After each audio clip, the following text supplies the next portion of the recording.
everybody. Hello, hope you're doing well. So, welcome to this module, Critical Data Visualization for Cultural Heritage Data.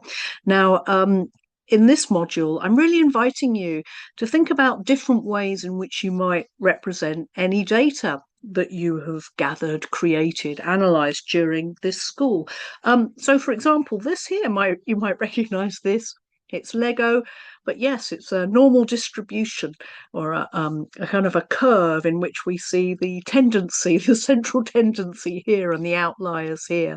Made from Lego, really interesting way to engage people with understanding data, with getting their hands on with data, with really grasping some of these key concepts, which can get a bit sort of neutralized and invisible when we see these really familiar forms of data visualization.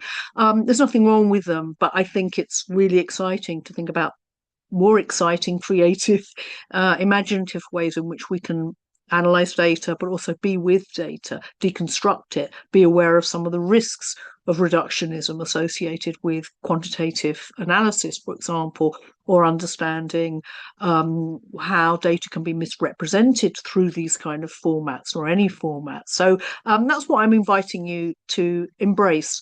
To think about ways in which you can really bring even a public engagement approach to investigating cultural heritage data and representing it in a way that brings out the most important things we might discover through these types of analysis.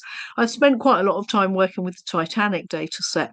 Anyone who's done any data analysis and analytics will know that it's one of the data sets that's returned to again and again because it's a very detailed, publicly available data set with some problems embedded in it, with some disagreements, with some good questions. And this narrative of women and children first, which we see again and again in movies, is always something I've wondered about, the nuance of that narrative. Who gets to be counted as a child who needs rescuing? What kind of woman is offered a place on a lifeboat when there might be wealthier, more powerful people wanting to get into it? So I've spent quite a lot of time analysing it, representing it in quite a normative way, as these sort of illustrate these bar charts and histograms show here, but also thinking, how can I bring out its cultural context? My grandfather was born the day it sank, and so it always sort of resonated for me somehow as being real because I knew him very well, and to think he was alive when that happened or came into the world when that happened. And I had another great grandfather who was a shipbuilder. So I've always been, it's a very fascinating subject, very awful subject. So I was drawn to it, and also drawn to some of the ephemera associated with it, letters, memorials. The museum in Belfast is an amazing place to visit, where you can see the scale of the shipbuilding yards. And so I worked quite hard to try and bring out this data and its complexities and really think, well, actually, it depended what kind of woman or what kind of child you were, whether you went first or not. It's not strictly true to say that women and children went first. A lot of it depended on a class structure, and working class men were absolutely doomed.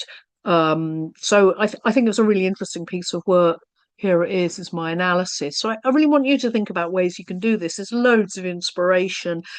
This project here, have a look at it, look through the PDF in your group, explore some of these really dynamic ways in which people are invited to engage here with galleries, spaces, and to think about how, and even if this can be reduced to data, does it have to be reduced to set pieces, or are there more original, creative, interesting ways to approach that? So that's what you're invited to do. I really love Olivia Johnson's work with embroidery. She's addressing often quite gendered data sets, and this use of this very gendered format is a really interesting way to do that, and the labour that's embedded in the practice speaks to it. W.E.B. Du Bois, an incredible data visualization going back to the turn of the last century, an African American, really extraordinary work. Really encourage you to explore it. I didn't know about his work, and a data school participant told me about it, and I was absolutely knocked out by the modernity of what he's doing, by the urgency, by the power it represents for him to fight to make these practices recognised. and the things that he's telling us about, which are often suppressed, even now would possibly risk being suppressed.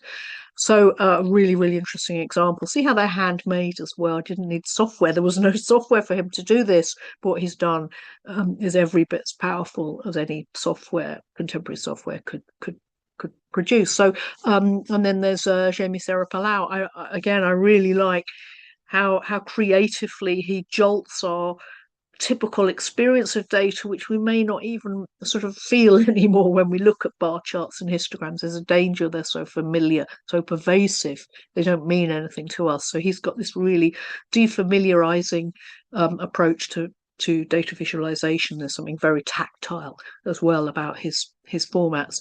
Lots of artists are working with sort of reformulating what it means to work with data and to bring to it some arts practices which have more tension, which have more narrative force, perhaps, is one way I see that.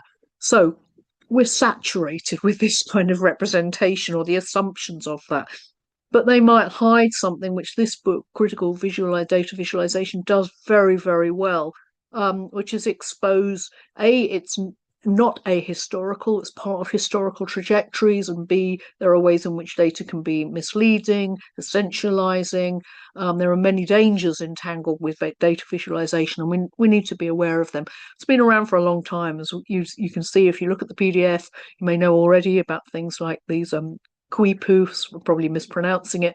There's a kind of mobile wearable technology which visualizes, in this case, I think, taxation structures or things that have been taxed. Very, very interesting. John Snow's cholera pump visualizations helped him to realize that there was one particular pump that was spreading cholera, and that there may have been something to do with the water which hadn't been considered before in the way that epidemics are spread. Very interesting. One student went back to the pump last year to celebrate and take pictures. It was really interesting to see these poverty maps, both 19th century ones as well as contemporary ones.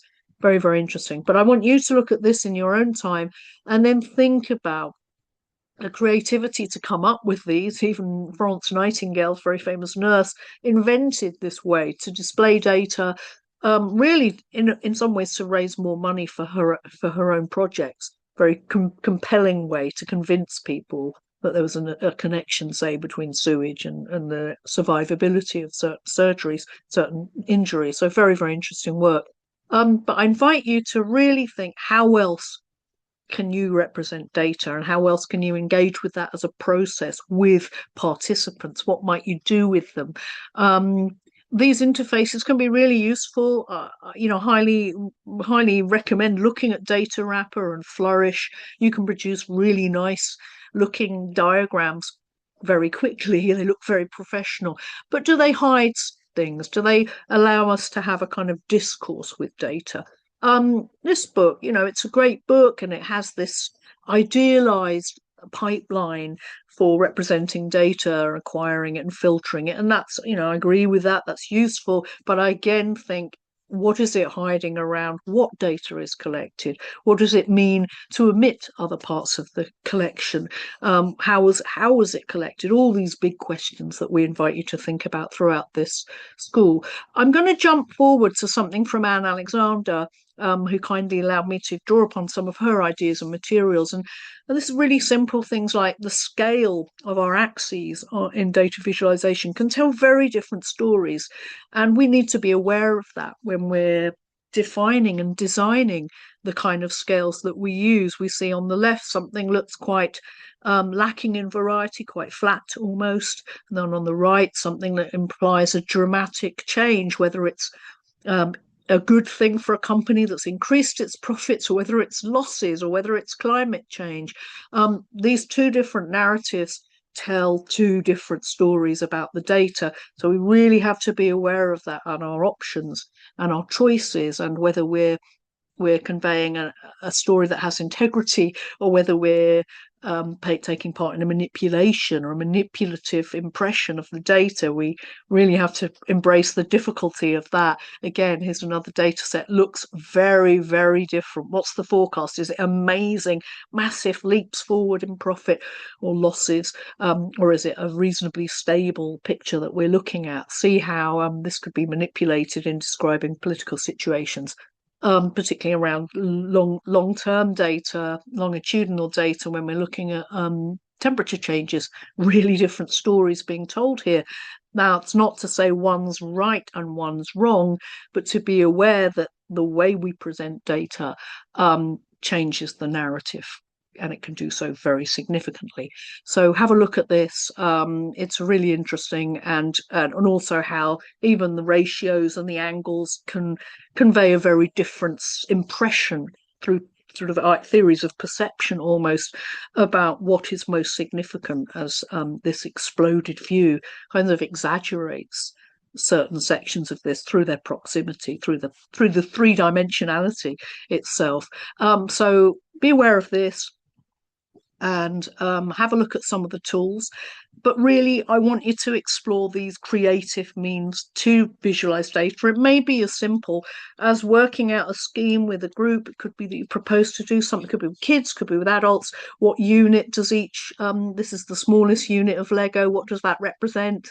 And can we put together charts that show something real through this sort of something reasonably realistic, I mean, through reasonably well proportioned, that does involve a consideration of the scale, and to have a kind of hands-on 3D sculpture of that. It could be photogrammetried and brought into a game, of course, as well. So have a look at Anne's slides, talking about color palettes, how they can change our perception, but also they can exclude or include depending on accessibility. It's not just grayscale. Have a look at software that enables us to understand here, as this one does, whether combinations are readable to a range of different visual disabilities, but also how textual elements will impact the way data is received. So you should have some postcards. I want you to devise something. Have a look at the examples right at the start from the gallery visit. See if you can devise with a group, with your group, a method for exploring a space. Could be the campus where you are, could be a collection you can see online, whatever it is. Work out a way to make that into a data visualization activity relevant to your projects, and something that participants would find interesting. Good luck. Can't wait to see what you do.